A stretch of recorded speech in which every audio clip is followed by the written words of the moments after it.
Nuestro tema de hoy es hablar un poquito de un determinado mecanismo de defensa que es el aislamiento. Sabemos que los mecanismos de defensa son estrategias que utiliza el yo para poder defenderse de distintas situaciones que le resultan conflictivas, dolorosas o intolerantes.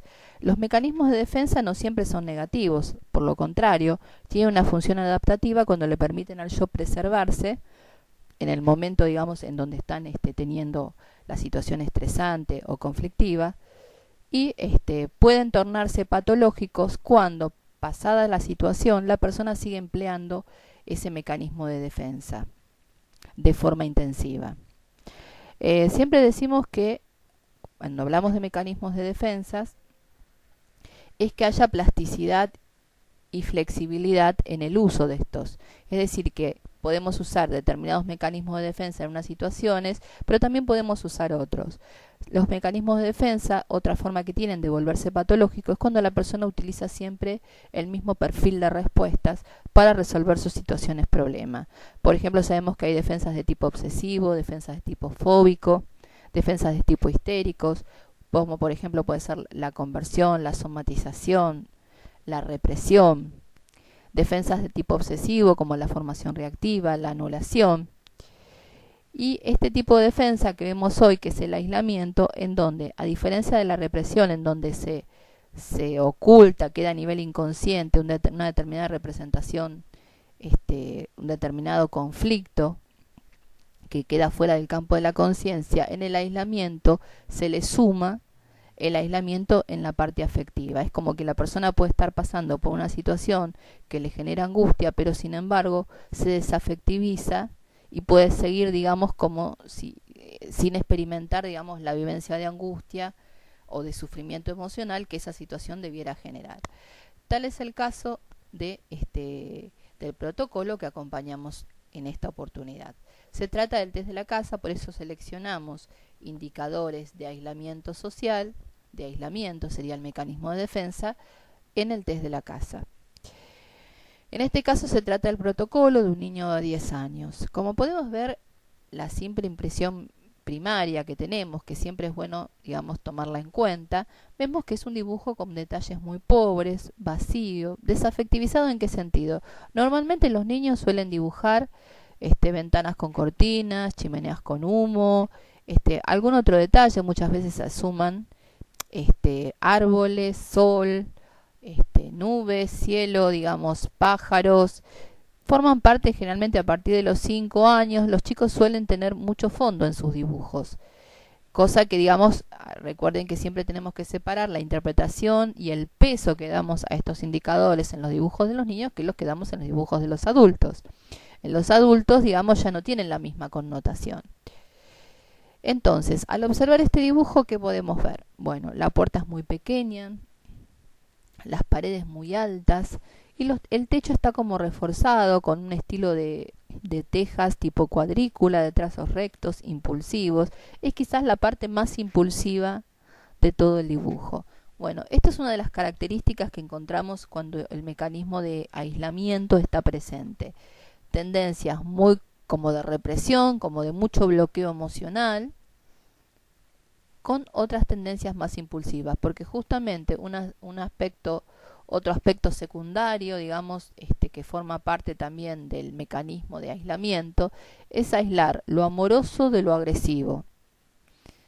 Cuando entonces podemos ver en un dibujo que están tendientes las dos situaciones. ¿Cuáles son los indicadores proyectivos en el mecanismo de aislamiento? Bueno, la pobreza de detalles.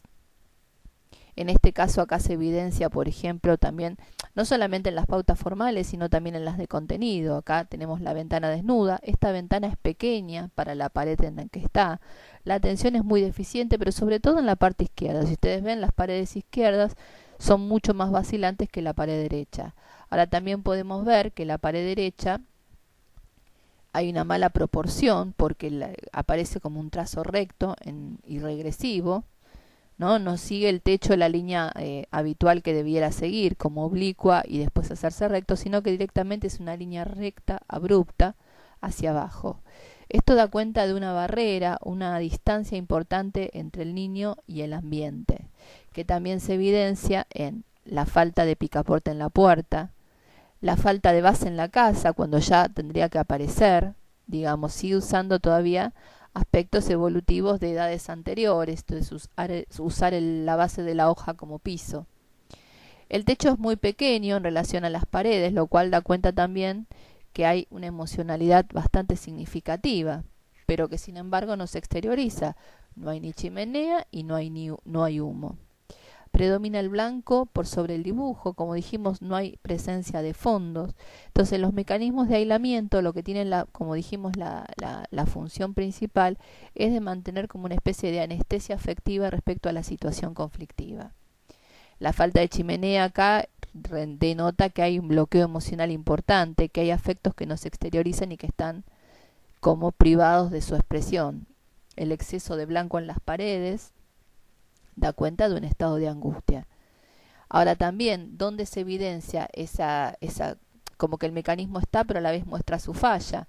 Las tensiones que denotan ansiedad y sensaciones de inseguridad en la vacilación de las paredes, la impulsividad en los trazos que sobrepasan los límites.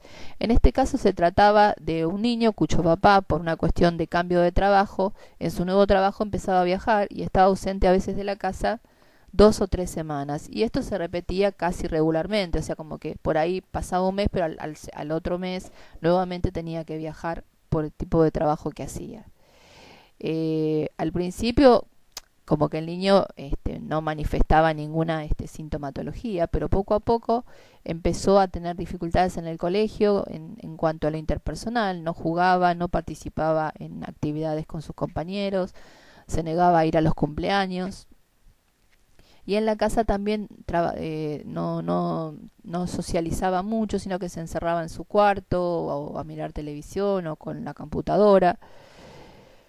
Cuando esta sintomatología se hizo significativa para los padres es que deciden hacer la consulta y bueno, y ahí surgió el tema, digamos, en realidad, obviamente con toda su evaluación de por medio y tratamiento, que la angustia era, digamos, que lo que el niño no había exteriorizado era la angustia que le significaba la ausencia del padre, como que lo tomaba, digamos, esto también por las asociaciones que iban apareciendo en las distintas técnicas que se le administraban, como una situación de abandono, como que el padre se iba y no iba a volver.